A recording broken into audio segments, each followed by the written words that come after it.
you got Mark coming to you here this evening on the Garage Guy 879 channel. And this video is going to be the 500 round update on this Marlin Model 60 right here. Now today being May 19th, 2014, back in February when I first got this gun, the initial review I did of it was with my oldest Great Neice Bridget, who was visiting from the Maryland coast at the time. And I let her take the first shots out of it. And every time I talk to her on the phone anymore, this is, "You still got that Marlin? When am I going to shoot it again?" Well, tell you what, Bridget, next time you come down to visit, or if I get up there on the Maryland coast first, I'm going to bring this to you, and sweetheart, this is going to be yours. Anyway, the way I keep count now, here a few days ago I uploaded a video, a 1,000 round update on my Marlin XT22 TR. And like that rifle, the way I keep count of how much ammo or how many rounds I've had to it, I don't count each round individually. I count how many times the tube here has been filled up. Well, anyway, on that one I'd filled it up, it was like 55 times, and it was like 990 rounds, and I went ahead and I shot 991 to 1,000. On this one, I have filled the tube 35 times, and each time it'd have 14 rounds, a 22 long rifle.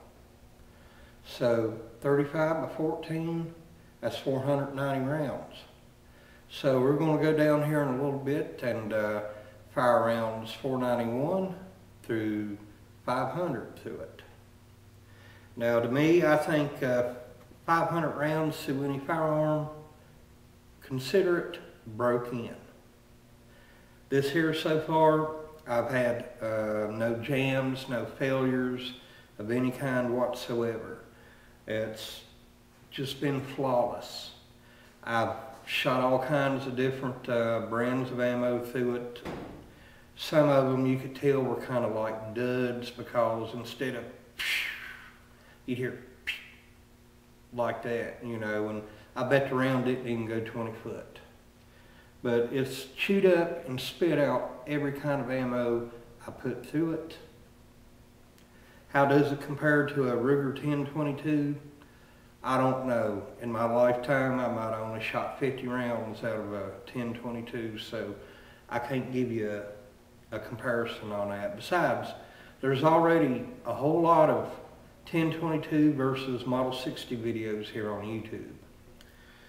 Now, I still yet don't know the name of this style stock that it's got on it. It's pretty daggone nice. Now you got kind of like a plain Jane wooden stock on some of them, and then you've got this stock on the Model 60. It is a beauty, man. It is just nice. I mean, as far as planking, target shooting, or light varmint control, this is the thing to have. I put down a possum 2 days ago with this. We got a stray cat up at my house I kind of adopted about 2 years ago. And she's had some kittens, and I've always managed to be able to give them away when they're weaned off. And this last litter she had a couple of weeks ago, they were big enough to where they would get out in the yard and follow the mama cat around. And they were 9 at first. Well, one day I noticed there's only 8. The next day, 7. I'm like, something's wrong, because all the kittens looked really healthy. Well, I see this, I mean, nasty looking possum lurking around the house in broad daylight. Well, she's sniffing around where those kittens used to stay at. And then one afternoon, I heard the mama cat just hissing and meowing, sounded like she was going nuts. I went out there, that possum was trying to get at her kittens, and the mama cat was trying to fight her off. So I went and got this bad boy right here. I put 2 shots into the possum's back hip, It went scurrying back into the woods behind my house like this. Couldn't move his back legs. I must have got its spine or something. Maybe shot some nerves in half. And I went out there the next day and something wasn't smelling too good. So yeah, I'd say that possum went somewhere and bled out. But mama cat and kittens are doing just fine. I'm not going to get out here and, you know, just shoot animals for the hell of it. You know, that's not my thing, but, you know, a bunch of little defenseless kittens like that, you know, and it's nasty looking possum, especially in broad daylight. Those are nocturnal animals. I'm going to put it down. And this right here,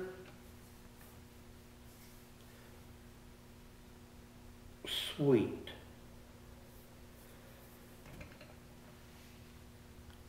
Let's take a closer look at it. What do you say? Okay, people, let's get a close-up of the Model 60. Like I said, I don't know the name of this stock right here. It's a little different than the average Marlin. Now, it's out there on the market. I've seen plenty of them, but like I said, I don't know the official name for that wooden stock. Front sight there, good visible dot. Tube fed.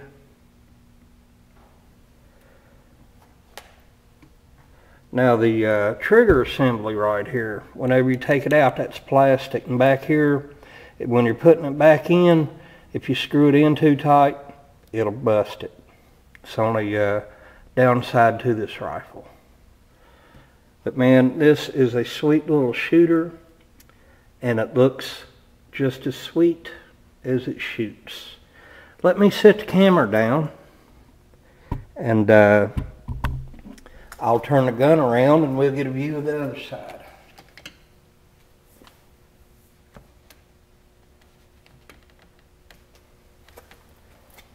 I'll just set it like that. Everybody pretty well knows what a Marlin Model 60 looks like. There we go. It's got the polymer shoulder stock on it. It says Marlin. You got the groove on top of the receiver here for a scope, but it's not drilled and tapped, so you'd have to get one of those clamp down type rings with your scope. Right there's the front sight. It is adjustable. Excuse me, that's not the front sight, that's the back sight. I guess the shape of that sight, you might call it a buckhorn sight. This gun is chambered for 22 long rifle, 22 shorts, and 22 long.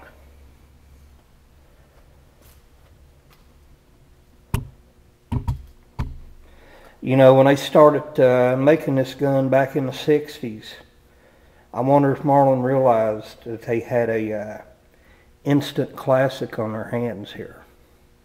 I wonder if they realized that the gun would be around almost 60 years after it was first introduced. Just can't never tell about these things. Whoever came up with this design deserves a pat on the back. Let's go down here and, well, fire off rounds 490 through 500. Alright, before we get started with shooting here, I just want to say that the Marlin Model 60 is for 22 long rifle ammo only. Not the shorts, not the longs. Just 22 long rifle. So Bridget, honey, here's rounds 491 to 500. Right, we're ready to shoot.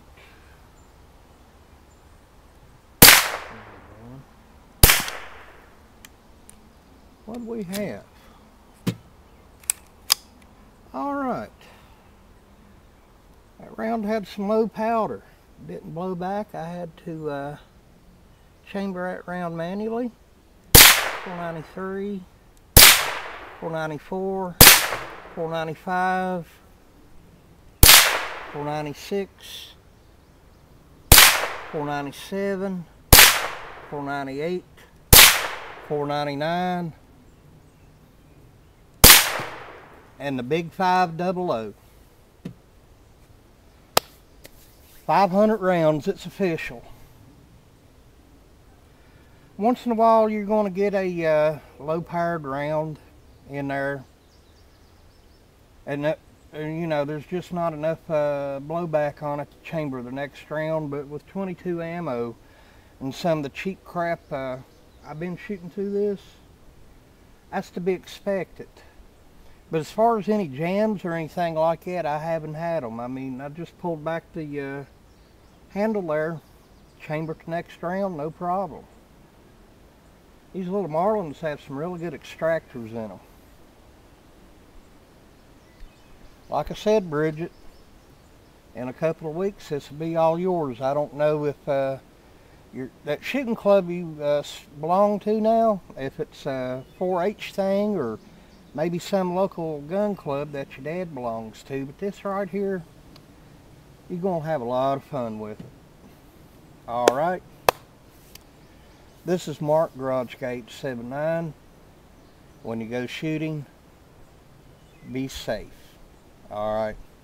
Oh, what do you say we do a little montage with this? That's always fun.